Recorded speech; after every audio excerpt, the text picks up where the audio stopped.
Sean bienvenidos a un viaje fascinante a través de la vida y el legado del renombrado arquitecto y muralista mexicano Juan O'Gorman. Durante esta serie de videos se revisarán diversos aspectos de su vida y la obra de este visionario creador, desde sus humildes comienzos hasta su congregación como una figura destacada en la historia de la arquitectura mexicana y el impacto duradero que dejó en el mundo del arte y la cultura.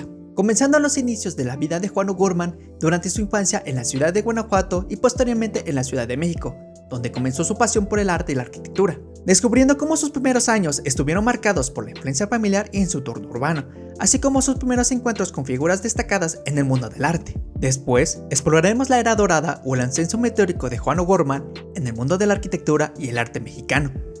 Desde sus estudios en la Universidad Nacional Autónoma de México hasta su colaboración con figuras importantes como Diego Rivera y Frida Kahlo, su vida como catedrático y su severa depresión que casi lo lleva al fin de su vida, logrando salir de su depresión y siguiendo su trayectoria hasta alcanzar el reconocimiento internacional por su innovador enfoque en el diseño arquitectónico y en sus icónicos murales. Finalmente, examinaremos la posteridad que alcanzó Juan O'Gorman y el legado perdurable que dejó en el mundo del arte y la arquitectura, analizando cómo su influencia continúa resonando en la obra de arquitectos contemporáneos y en la apreciación global de la riqueza cultural de México. Prepárate para emprender este emocionante viaje. ¿Estás listo para sumergirte en esta fascinante experiencia? Are you ready? Hoy James Calmanet te invita a iniciar este viaje inolvidable. Es hora de comenzar nuestro recorrido juntos. Showtime. El arquitecto Juan O'Gorman nació el 6 de julio de 1905 en la ciudad de Coyoacán. Dentro de la vida de Juan O'Gorman, las personas que más influyeron en su proceso creativo y emocional fueron Frida Kahlo y José María Velasco. Los padres de Juan O'Gorman son Don Cecilio Crawford O'Gorman o Cecil, como le gustaba que lo llamaran, pero aquí le vamos a llamar Cecilio porque me cae muy mal. Esto es una... Pero más adelante descubrirán el porqué. Ok, polilla. Y Encarnación O'Gorman. Su padre, una persona estúpida y sin corazón, trabajaba como ingeniero y administrador en minas de Guanajuato, luego de que su padre le entregara un boleto de viaje a la capital de México en donde se reuniría con su tío, Don Francisco O'Gorman, donde resulta y resalta que él era un empleado de una mina en Pachuca, Hidalgo. Posteriormente, trabajó en Guanajuato en la mina El Profeta, donde residió con su familia aproximadamente 3 años, por lo que Juan O'Gorman vivió una pequeña parte de su infancia en Guanajuato, aunque esa parte de su infancia nunca ha sido buena, debido a que su padre lo castigaba todo el tiempo y en algunos casos le pegaba sin ninguna razón aparente. Según él, sus castigos lo hacía de buena fe, pues siempre pensó de que esta forma de disciplina era necesaria, lo que provocó tener cierta enemistad con su padre. En cambio, su madre era una persona recta, bondadosa y excelente, cariñosa con sus hijos y con las personas a su alrededor. También era una persona muy inocente, extremadamente dulce y en muchos aspectos típicamente mexicana. Totalmente opuesto a su padre, quien a pesar de residir 50 años en México, nunca se adaptó a las costumbres y a la cultura mexicana porque siempre pensaba regresar a Inglaterra. Una anécdota muy curiosa es que ella deseaba ser monja, pero un sacerdote muy inteligente o muy estúpido, depende de cómo lo veas, le aconsejó que debería casarse con Cecilio. Esto fue un gravísimo error, lo que provocó ciertos problemas emocionales en la niñez de O'Gorman. Pero no hay que fiarnos de las apariencias de su madre, porque detrás de esa apariencia dulce y bondadosa, tiene un carácter firme y vigoroso. ¡Ah, sí es cierto! Hay que mencionar a una persona muy importante que influyó dentro de la vida de O'Gorman, y no es ni nada más ni nada menos que su abuela materna, doña Angelita Moreno de O'Gorman. Ella sabía del gran talento que poseía Juanito, que en varias ocasiones le encontraba pintando en sus paredes de la sala o recámara, en donde ella le mencionó lo siguiente: hijo mío, esto no lo debes hacer aquí, pero te voy a buscar un lugar para que tengas el gusto de pintar todo lo que quieras. Ella es la persona más pura y más buena que he conocido nunca. ¿Vale? Por lo que ordenó despejar una pequeña huerta que se encontraba lleno de madera y triques viejos. Acto siguiente, compraría colores, crayones, acuarelas y un montón de cosas más, mencionando: mira, ahora te puedes subir este cajón y pintar todo lo que quieras en estas paredes a tu gusto y antojo. Por lo que en ese pequeño lugar se convertiría en su primer taller improvisado. Pasaba horas y horas dibujando y pintando las paredes, alentando más su talento. Ella siempre le decía: hijo, la dirección por donde tú debes orientarte es por el lado del dibujo. Por eso lo llegarás a hacer bien en tu vida. Doña Angelita era una persona muy intuitiva y de notable percepción, atributos que carecía su padre, que él deseaba que se convirtiera en un médico, cuya profesión odiaba y del cual no tenía la menor vocación. En cambio, su abuelita, que lo quería demasiado, siempre le aconsejaba seguir una profesión artística.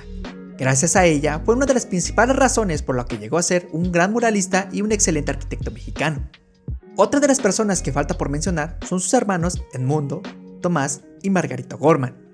Edmundo, quien era el favorito de su padre, era un notable historiador y escritor, amado en la universidad por ser notable catedrático, pero para los ojos de Juan O'Gorman, era una persona poco grata en virtud de sus ideales políticos. En una ocasión, se encontraron de pura casualidad en la avenida Madero, durante la época de la Segunda Guerra Mundial, en la que el fascismo y el nazismo estaban en su pleno apogeo. En una ocasión dijo: "Ahora sí, ya podemos estar seguros de que la Unión Soviética va a perder". Eso fue suficiente para que Juanito tuviera el menos trato con él. O sea, sí se saludaban y se juntaban en Navidad, pero Juan consideraba que cualquier agresión injustificada contra el pueblo, que trataba de resolver sus problemas con su propia doctrina, es meramente censurable. En cambio, su hermano Tomás, quien admiraba y respetaba demasiado, su vocación era ser abogado y notario, una persona excelente y honrada, lo que le recordaba su carácter de su mamá. Y por último, su hermana Margarita, quien tuvo una vida normal y tranquila, pero eso sí, muy fanática de las creencias religiosas, algo que Juan no quería debido a las pésimas influencias de su padre, lo que consideraba a él una pérdida de tiempo, que en una ocasión de su niñez le ordenó llevar un libro de filosofía o literatura de autores importantes cada vez que iba a misa, cosa que Juan aprovechaba este conocimiento para plasmarlo en sus pinturas y también darle alegría a su madre asistiendo a misa. Se podría decir que... Creo que el estafador resultó estafado. En sus primeros años de vida fueron en la ciudad de Guanajuato debido a que su padre era un empleado de las minas de Porpeta, por lo que varias veces presenciaba los labores de la mina, el trabajo duro y riesgoso que realizaban los obreros que ganaban un sueldo muy miserable. Aún así, lo que más disfrutaba era el paisaje maravilloso de la región en la que se ubicaba la mina, su bella ciudad con una arquitectura popular variopinta de muchos colores, del cual influyó sus diseños en la pintura. Este tipo de influencias es lo que forma el carácter y la visión de todo arquitecto y pintor que desea llegar a ser algo más en esta vida. Su educación elemental lo cursó en la escuela primaria del centro de la capital del estado. Siempre iba acompañado de su madre o de alguna sirvienta, junto con su hermano Edmundo. Juan O'Gorman nunca tuvo dificultades por aprender en la escuela. Siempre fue un niño bastante listo que era apreciado por todos sus maestros, gracias a las enseñanzas de su padre. Agárrate porque en esta parte de la historia nos encontraremos en los días más turbios de México, la Revolución Mexicana. La Revolución de México inició en 1910 cuando Juanito solamente tenía 5 años de edad. Permaneció en Guanajuato durante 1911 y 1912. Los efectos de la revolución en la ciudad de Guanajuato no fueron tan violentos como en otros estados. Desgraciadamente, tenían que regresar a la Ciudad de México allá por el año de 1913, debido a que el movimiento social y revolucionarios impedían el trabajo en las minas de Guanajuato. Durante esas fechas, el abuelo paterno de Juan había fallecido a sus 90 y tantos años, cosa que su padre esperaba una fuerte herencia de parte de él, algo que jamás llegó debido a que su abuelo, arrepentido por todo lo malo que había hecho en vida, decidió donar su herencia a la iglesia. Lo único que pudo recibir fueron algunas fotografías de su familia para que él tuviera un buen recuerdo. ¡Adoro los finales felices! Cuando regresaron a la Ciudad de México, compraron una casa antigua en San Ángel, con los ahorros que pudieran reunir de su madre o posiblemente provenientes de alguna herencia pequeña de su abuela. En dicha casa posee un estilo postcolonial con un gran patio y una enorme huerta. Allí pasaron el periodo más violento de la revolución, como por el año de 1913 a 1914, 2 años que fueron de terror y hambre. Todo el tiempo, las calles estaban repletas de personas, entre ellas soldados y campesinos, desvividas de las formas más crueles y terribles que existen porque eran considerados enemigos de los zapatistas, carrancistas o de los villistas, que luchaban unos contra otros para obtener más poder, provocando que varias casas se encontraran deshabitadas. Gracias a esto, la familia O'Gorman pudo tomar varios recursos de ellas para poder sobrevivir durante la época de la revolución. Don Cecilio, a pesar que haya sido un pésimo padre y un esposo muy mamón, pudo llevar alimentos a su familia gracias a una pequeña cosecha que tenía en su huerto y de los pequeños animales domésticos que cazaba. En aquellos tiempos era imposible seguir con su educación básica, por lo que Don Cecilio les impartiría clases de geometría y escritura, cosa que su hermano Edmundo siempre salía muy bien librado, ya que admiraba su gran talento de aprendizaje. En cambio, Juan lo castigaba todo el tiempo porque, según él, rechazaba sus métodos de enseñanza, cosa que Juanito siempre se procuraba ser un buen alumno y cada error que cometía le pegaba en su mano con una regla. Juanito, al intentar quejarse con su madre, ella siempre se excusaba mencionando lo siguiente: tu padre es el que manda, yo solo obedezco y tú, igual que yo, debes de obedecer. Bueno. Otro de los horrores que presenció la familia O'Gorman durante la revolución es una de las tantas batallas que se libraron entre los zapatistas y carrancistas en las lomas del oeste del hotel y restaurante de San Angelín. Don Cecilio, que sabía de esta información, gracias a la señora Rue, quien era administradora de estos establecimientos, llevó a Juanito a buscar un lugar donde pudieran estar lejos de las balas y pudieran observar la batalla que se avecinaba. Ante los ojos de Juanito, observaba con horror cómo varios soldados caían en batalla y cómo algunos huían por miedo. Ante el furor del momento, su padre mencionó lo siguiente: si yo fuera el general del bando que está perdiendo, mandaría a fusilar a esos cobardes. ¡Miren cómo corren! Parecen liebres, no parecen hombres. Melo, tú estás pendejo, ¿ok, hijo? En otra ocasión, el jardinero de la familia llamado Pedro fue llevado preso injustamente por los zapatistas, en donde su padre salió inmediatamente de su casa para traerlo de vuelta. Al llegar al cuartel, entró sin el menor de los miedos mencionando que habían apresado a la persona incorrecta, desamarrando a Pedro mencionando que él era inglés. Los yaquis, estupefactos de lo que estaban presenciando, no hicieron nada en ese momento, por lo que don Cecilio regresó con el pobre muchacho tembloroso. Los yaquis tardaron en comprender lo que estaba pasando en ese momento, que fueron tras de ellos armados con sus 30-30, disparando al zaguán de la casa de los O'Gorman. Afortunadamente, ninguno de ellos salió lastimado. Poco tiempo después se ganó el respeto de los soldados ante un caso realmente extraordinario. Podemos hablar de varias anécdotas ocurridas en la familia O'Gorman, pero nuestro editor se cansaría demasiado en editar este video. Así que durante los años siguientes, Juanito aprendió a leer bien tanto en inglés como español, leía un chingo porque su papá tenía una extensa biblioteca y al final se convirtió en Luis Miguel. Ah no, esa es otra historia, pero continuemos con lo que sucedió después de la revolución. Después de la etapa violenta de la revolución, allá por el año de 1915, Juan, a la edad de 10 años, ingresó a la escuela primaria de Tizapan, quien estaba dirigido por don Abraham Gómez, padre de Federico Gómez Orozco. ¿Quién es él? Quizá alguno de ustedes este nombre sea desconocido, pero él fue el jefe de institución de investigación estética de la UNAM. Ah, ¿tú qué vas a saber? A mí me lo dijo un primo de Morelia y yo le creo a ese güey. Juanito y su hermano Edmundo estuvieron solamente un año cruzando el 6º año de primaria. Durante todo este tiempo se prepararon lo suficiente para poder ingresar a la escuela preparatoria de la Verónica. En dicho plantel se encontraba dirigido por padres maristas y jesuitas que impartían la enseñanza a los hijos de la clase acomodadas. Su plan de estudios era de 5 años para pasarlo, pero para Juanito Pecho Plateado y Trompo Dorado no era un obstáculo difícil, pues para él solo logró cruzarlo en menos de 4 años, adquiriendo conocimientos suficientes para poder conseguir su matrícula en la Escuela Nacional de Arquitectura. ¡Ay, cabrón! En el año de 1922 inició el gran movimiento muralista y también, durante ese mismo año, Juan O'Gorman era un estudiante más de la poderosísima Facultad de Arquitectura. Durante aquellos años de la posrevolución, el pueblo de México expresaba sus pensamientos políticos pronunciando discursos tanto favorables y contrarios ante el nuevo régimen carrancista. En aquella época de la reconstrucción, el secretario de Educación Pública, quien era ni nada más ni nada menos que el licenciado José Vasconcelos, creó el proyecto del edificio de la Secretaría de Educación Pública. La vida como estudiante universitario para Juan O'Gorman seguía siendo tan complicada que tuvo ciertos roces con algunos maestros de su propia facultad, que no asistían a las clases y les importaba un bledo a la educación. Pero para nalgas macizas y pecho plateado Juan, le molestaba mucho ver este tipo de casos. Harto de lo que estaba presenciando, se ajustó el cinturón y con los huevos bien apretados, él junto con algunos de sus compañeros fueron con el secretario de Educación Pública a quejarse de estos maestros faltistas.